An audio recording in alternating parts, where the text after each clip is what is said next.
दोन्ही राष्ट्रवादी एकत्र येण्यावरून आता शरद पवारांनी भाष्य केलंय। दोन्ही राष्ट्रवादी एकत्र येण्याबाबत मला माहिती नाही असं म्हणत तीनच शब्दात पवारांनी उत्तर दिलंय।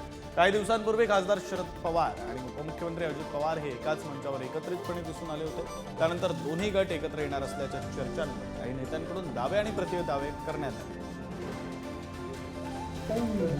साहेब, गेल्या काही दिवसापासून सातत्याने चर्चा होती की दोन्ही राष्ट्रवादी एकत्र येणार, त्या संदर्भात या सगळ्या ज्या चर्चा आहेत या हवेत आहेत।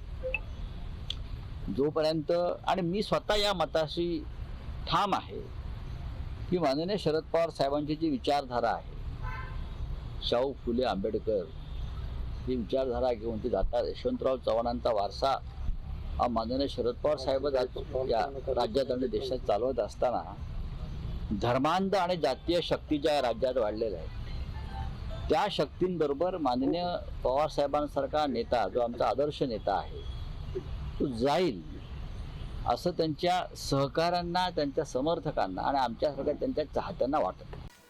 माझी माहिती अशी आहे की अजून काही चर्चा नाही आहे। जसं तटकरे बोलले की जिची चर्चा सुरू नाही आहे ज्या विषयाची, त्या विषयावर टीका टिप्पणी करून किंवा त्या विषयावर टिप्पणी करून कुणी त्या ठिकाणी संभ्रम तयार करताय किंवा टिप्पण्या करतात आहे, हा विषय चर्चेला आला नाही किंवा मला वाटतं त्यांच्यातही चर्चा या विषय सुरू नाही। शेवटी त्यांच्या पक्षाचा तो प्रश्न आहे।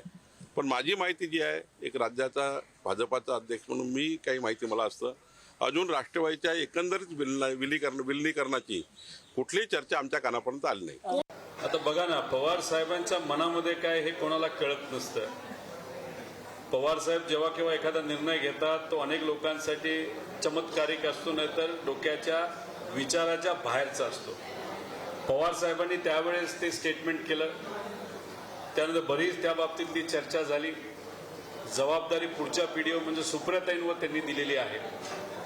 त्यामुळे आता सुप्रियाताई काय भूमिका घेतात हे आपल्या सर्वांना बघावं लागेल।